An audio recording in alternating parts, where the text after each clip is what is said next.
ಬೆಟ್ಟದ ಮೇಲೊಂದು ವಚನ ಐತಲ್ಲ, ಅದು ಯಾರು ಬರ್ದಿದ್ದು ಗೊತ್ತಾ? ಯಾರು ಹಾಡಿ ಹೇಳಿದ್ದು?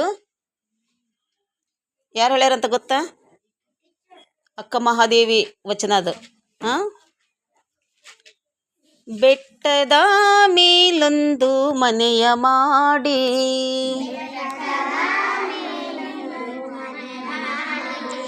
ಮೃಗಗಳಿಗೆ ಅಂಜಿದೊಡೆಯಂತಯ್ಯ.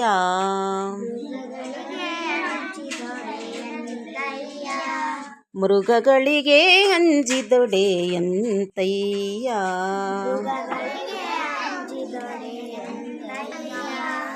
ಬೆಟ್ಟದ ಮೇಲೊಂದು ಮನೆಯ ಮಾಡಿ,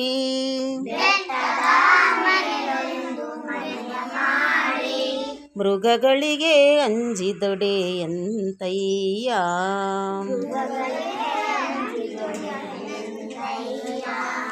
ಸಂತೆಯೊಳಗೊಂದು ಮನೆಯ ಮಾಡಿ,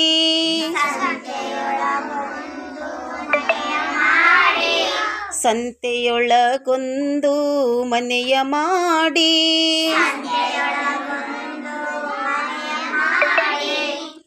ಸಂತೆಯೊಳಗೊಂದು ಮನೆಯ ಮಾಡಿ, ಶಬ್ದಕ್ಕೆ ನಾಚಿದೊಡೆಯಂತಯ್ಯ.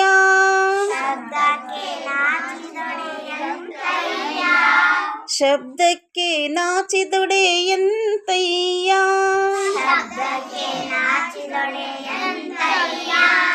ಬೆಟ್ಟದ ಮೇಲೊಂದು ಮನೆಯ ಮಾಡಿ,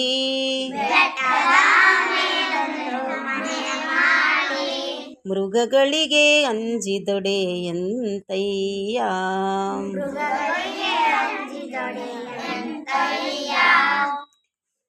ಸಮುದ್ರದ ತಡಿಯಲೊಂದು ಮನೆಯ ಮಾಡಿ,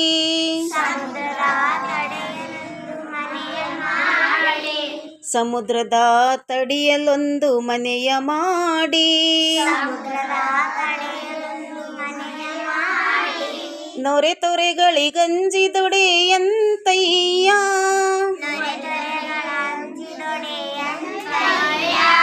ನೊರೆ ತೊರೆಗಳಿಗಂಜಿದೊಡೆಯಂತಯ್ಯ.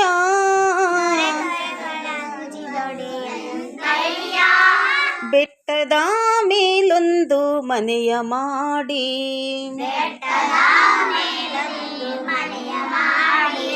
ಮೃಗಗಳಿಗೆ ಅಂಜಿದೊಡೆಯಂತಯ್ಯ.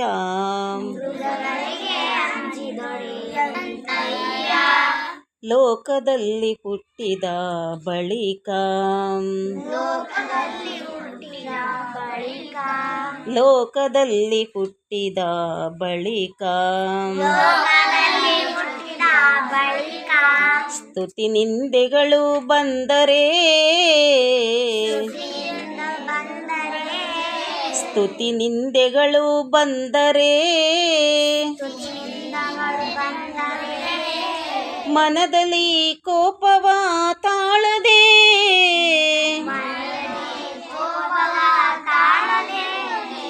ಮನದಲ್ಲಿ ಕೋಪವ ತಾಳದೆ,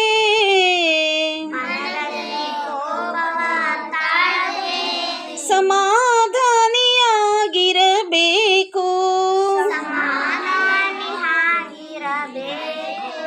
ಸಮಾಧಾನಿಯಾಗಿರಬೇಕು.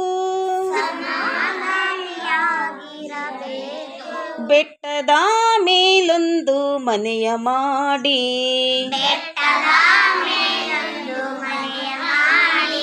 ಮೃಗಗಳಿಗೆ ಅಂಜಿದೊಡೆಯಂತಯ್ಯ.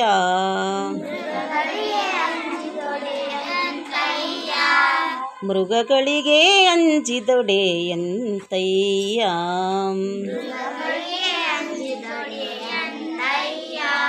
ಎಂತಯ್ಯ.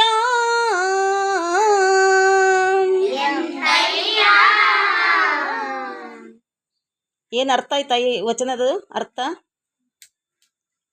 ಅಂದರೆ ನಾವು ಸಂತೆಯಲ್ಲಿ ಮನೆ ಮಾಡಿದರೆ ಶಬ್ದಕ್ಕೆ ನಾಚಿದೊಡೆ, ಶಬ್ದಕ್ಕೆ ನಾಚಬಾರದು, ಧೈರ್ಯದಿಂದ ಇರಬೇಕು ನಾವು. ಸಮುದ್ರದ ತಡಿಯಲೊಂದು ಮನೆ ಮಾಡಿ ನೊರೆ ತೊರಳಿಗೆ ಅಂಜಿದೊಡೆಂತಯ್ಯ ಅಂತೇಳಿ, ಹೌದಾ? ಅಂದರೆ ನರೆತರಗಳಿಗೆ ಅಂಜಬಾರದು. ಅಂದರೆ ನಾವು ಈ ಲೋಕದಲ್ಲಿ ಹುಟ್ಟಿದ ಬಳಿಕ ನಮಗೆ ಏನಾದರೂ ಹೇಳ್ತಾರೆ, ಒಂದು ಒಳ್ಳೇದಿದ್ರೂ ಅಂತಾರ, ಕೆಟ್ಟದಿದ್ರೂ ಅಂತಾರ. ಅದಕ್ಕೆ ಯಾವುದಕ್ಕೂ ಹೆದರದೇ ನಾವು ಜೀವನ ಮಾಡಬೇಕು ಅಂತ ಅಕ್ಕಮಹಾದೇವರು ಹೇಳಿದ್ದಾರೆ ಈ ವಚನದಲ್ಲಿ. ಅರ್ಥ ಆಯ್ತಾ? ಇದನ್ನು ಕಲ್ಕೊಂಡು ಬಂದು ಒಪ್ಪಿಸ್ಬೇಕು ನಾಳೆಗೆ ಈ ಹಾಡು ವಚನನ. Okay okay. ಇವಾಗೆಲ್ಲರೂ ಒಬ್ಬೊಬ್ಬರೇ ಹೋಗಿ ಒಬ್ರು ನೀರು ಹಾಕ್ರಮ್ಮ, ಕೈ ತೊಳ್ಕೊಂಡು ತಟ್ಟೆ ತೊಳ್ಕೊಬೇಕಾ. ಊಟ ಮಾಡಿರಿ.